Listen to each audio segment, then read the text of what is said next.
লাকার্তা জামে মসজিদ। আজ এই ভিডিওতে আপনাদের দেখাবো এই দৃষ্টিনন্দন মসজিদটি এবং সাথে জানাবো এর সংক্ষিপ্ত ইতিহাস এবং অবস্থান। তো চলুন উপভোগ করা যাক এই দৃষ্টিনন্দন মসজিদটি।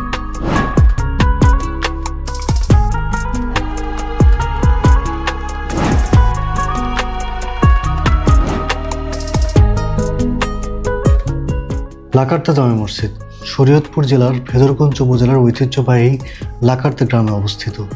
স্থানীয়দের সাথে কথা বলে জানা যায় এই মসজিদটি প্রায় 400 বছরের পুরনো লাকার্তা জামে মসজিদের নবরূপ।